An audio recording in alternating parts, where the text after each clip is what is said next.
DJ Nasia.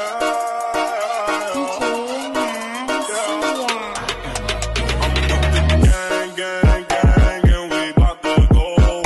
Switching lanes, it's a gang every time we show up. You a lame, lame, lame, and you so below us. Bet your hoe she know us, 'cause you know we glowed up. Stay down, came up, stay down.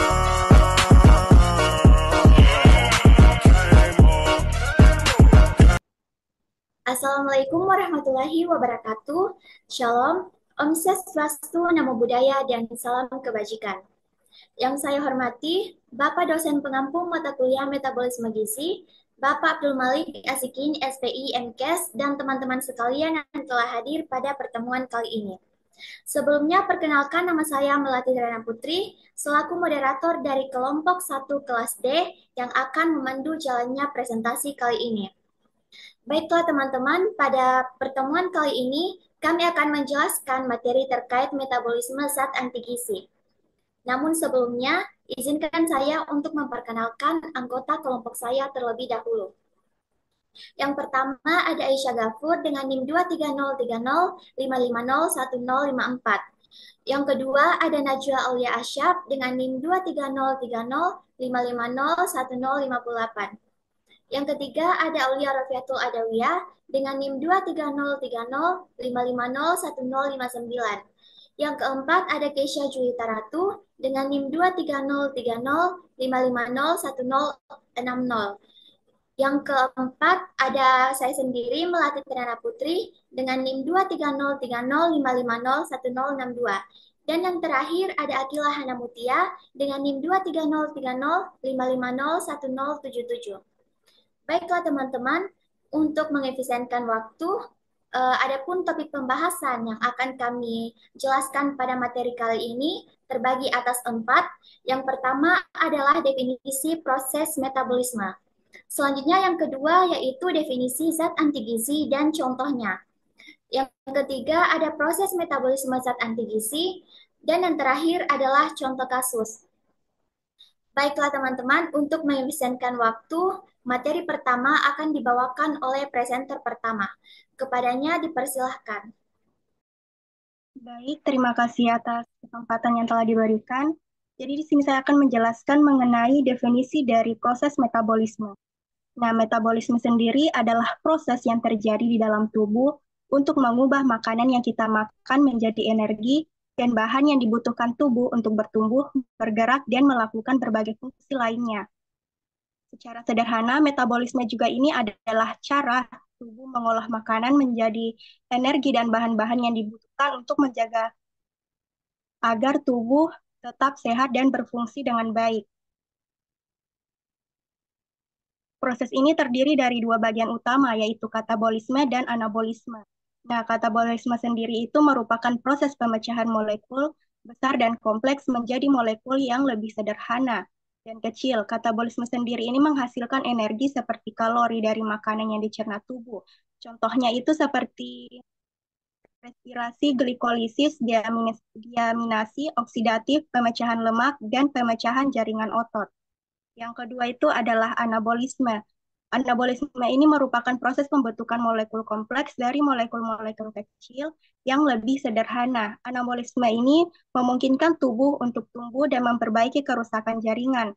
Contohnya itu proses anabolisme adalah fotosintesis, sintesis protein, dan sintesis DNA. Next.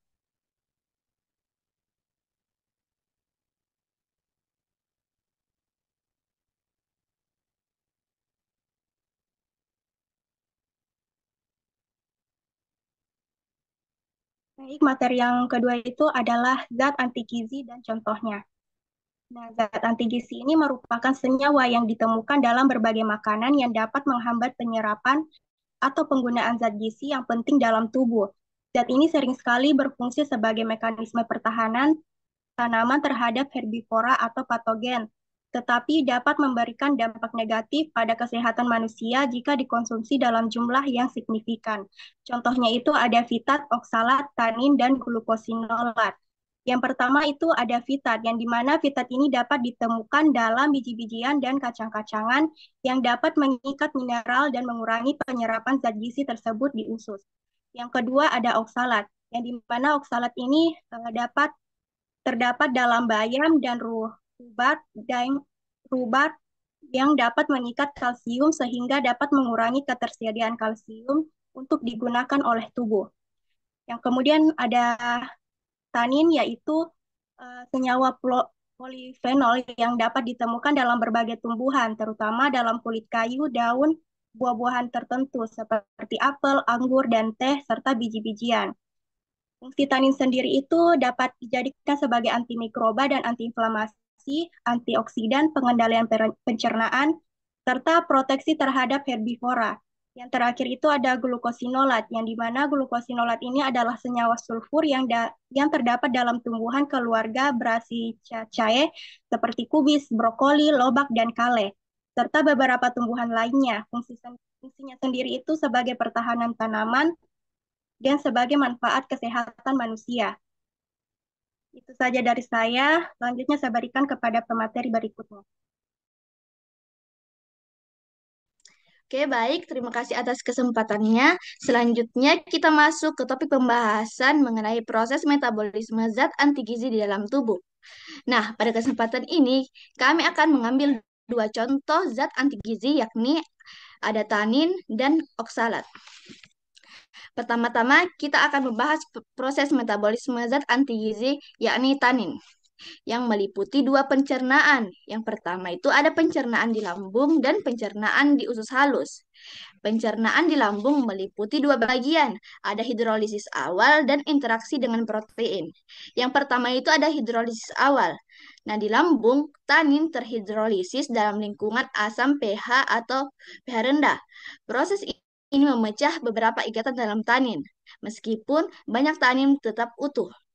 Nah, bagian kedua dari pencernaan di lambung itu ada interaksi dengan protein. Tanin berikatan dengan protein di dinding lambung, membentuk kompleks yang sulit dicerna. Ini dapat mengurangi penyerapan zat gizi penting seperti protein dan mineral. Nah, pencernaan kedua itu ada di usus halus, yang terbagi menjadi dua bagian. Yang pertama itu pecahnya kompleks dan penyerapan zat gizi. Pecahnya kompleks yakni saat makanan bergerak ke usus halus, pH yang lebih netral memungkinkan beberapa kompleks seperti tanin atau protein untuk terurai.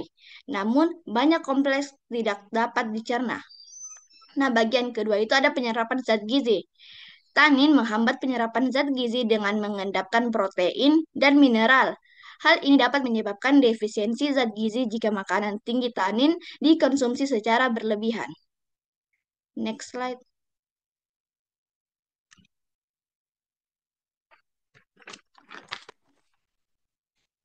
Nah, selanjutnya itu ada proses metabolisme oksalat di dalam tubuh yang terbagi menjadi dua tahapan.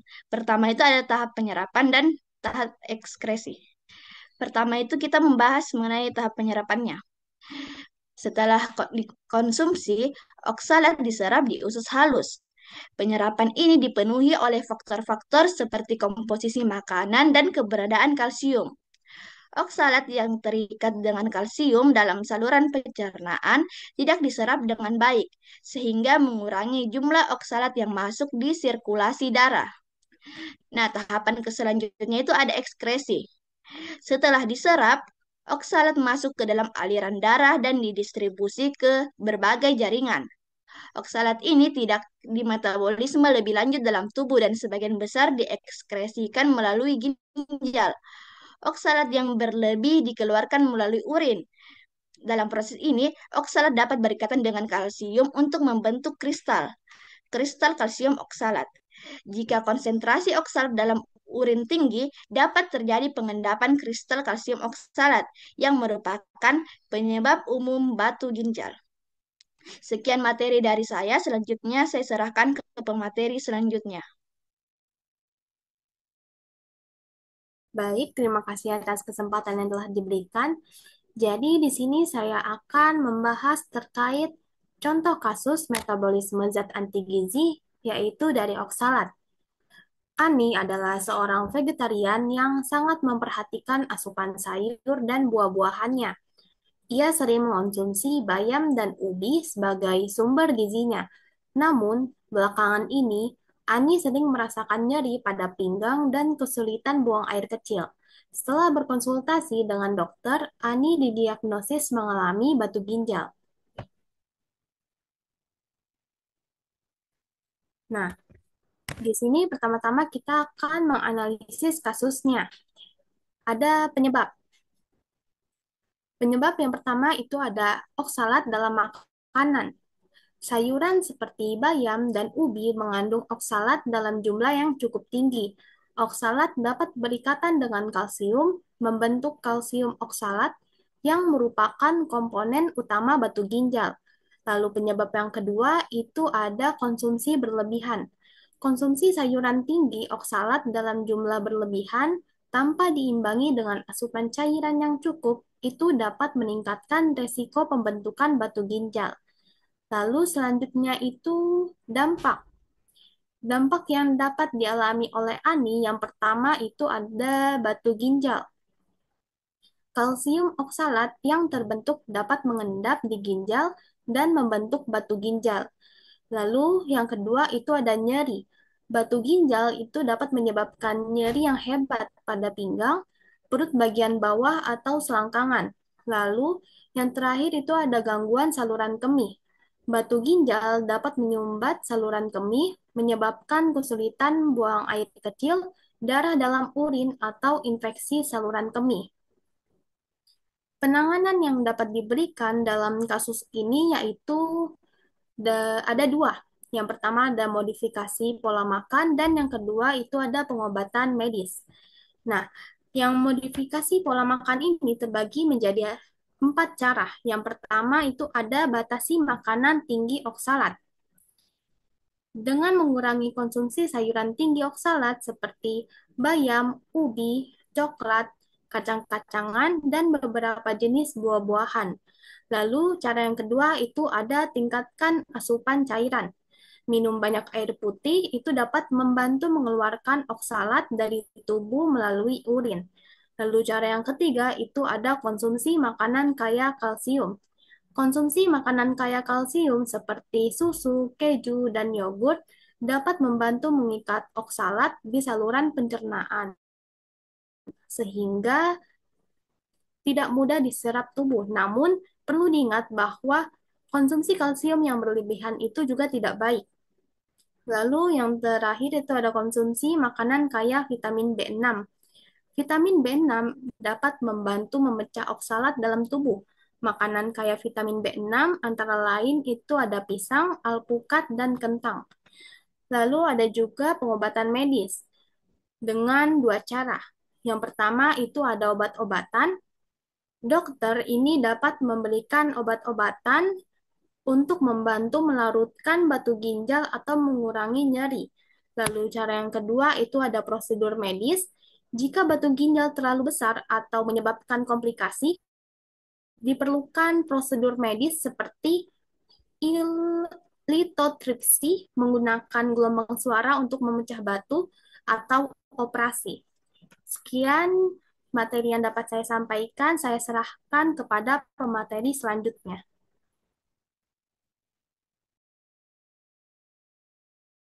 Baik, terima kasih atas kesempatannya. Di sini ada contoh kasus yang kedua yaitu metabolisme zat anti-gizi Fitat. Budi adalah seorang vegetarian yang sangat memperhatikan asupan serat dalam makanannya. Ia sering mengonsumsi nasi merah, roti gandum utuh, dan berbagai jenis kacang-kacangan.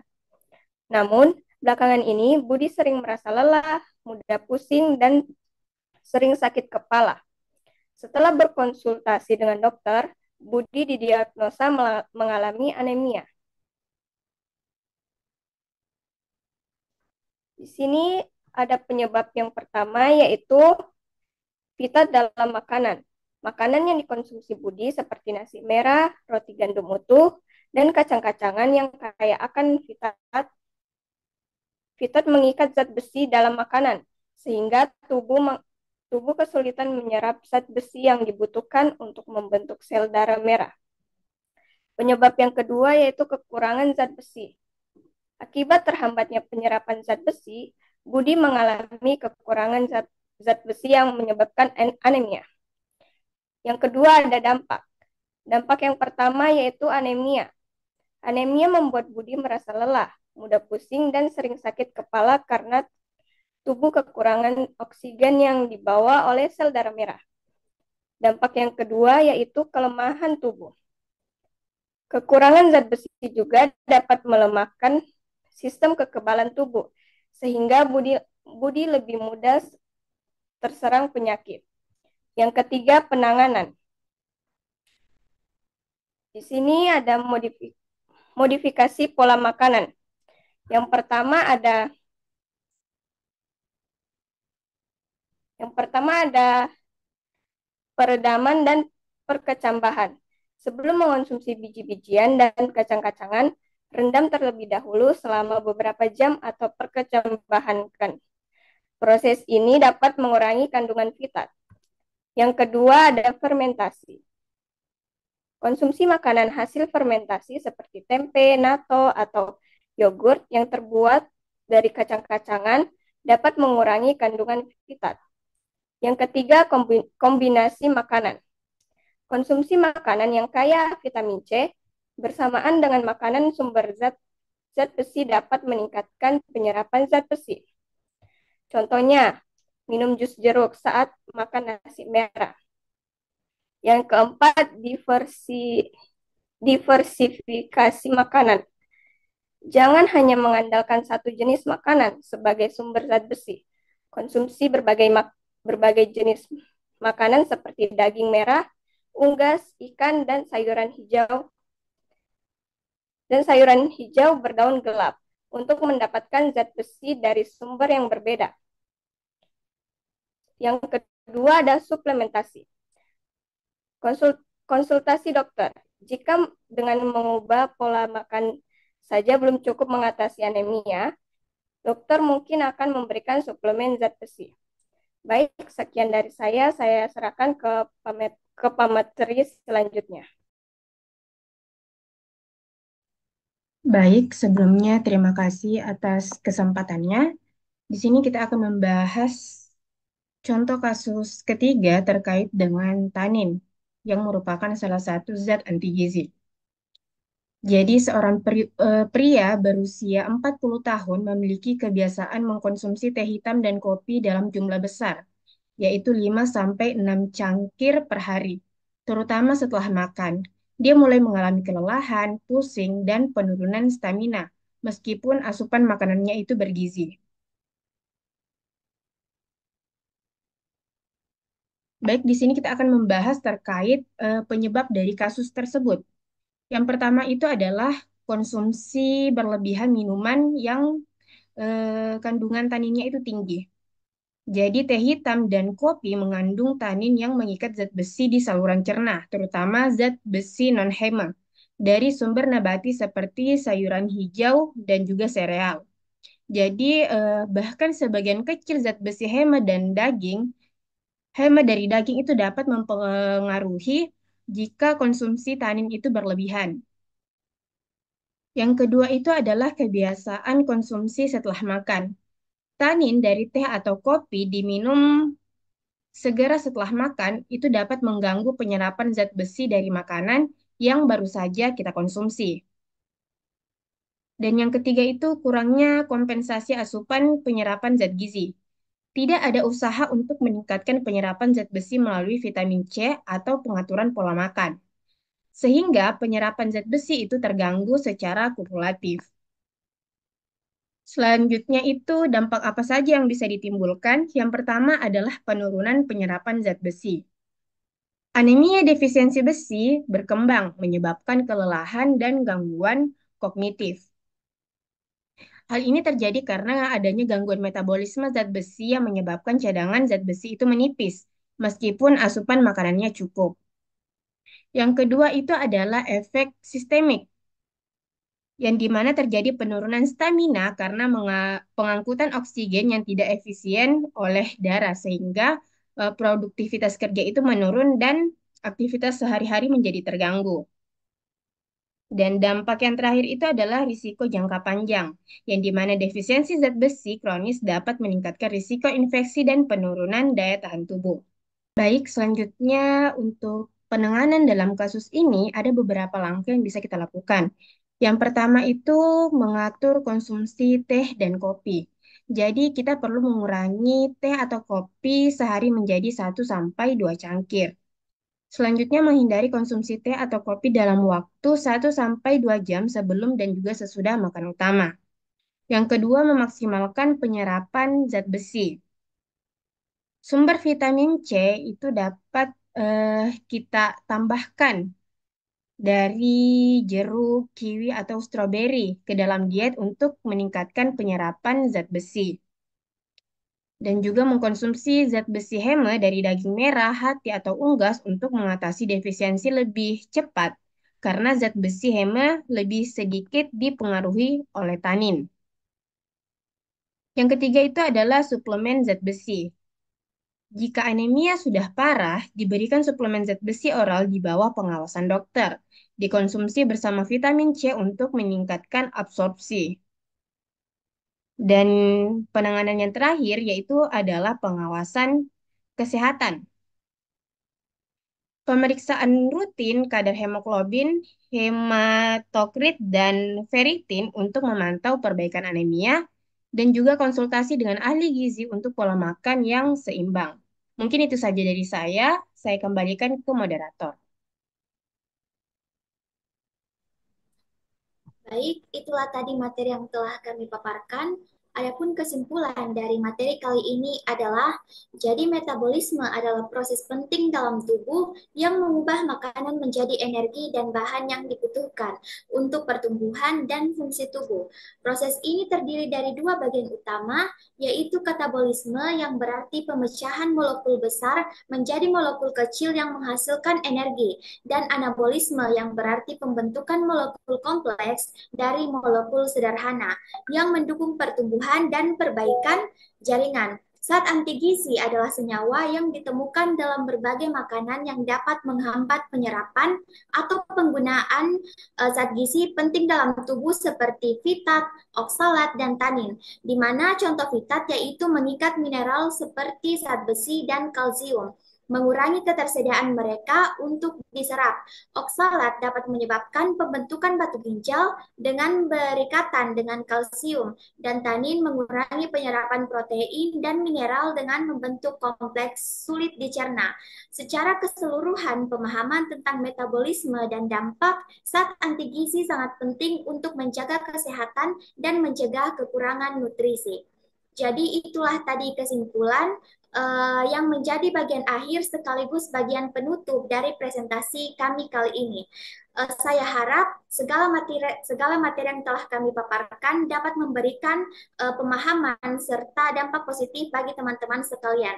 Saya Melati Trana Putri selaku moderator dari kelompok 1 kelas D pamit undur diri. Wassalamualaikum warahmatullahi wabarakatuh.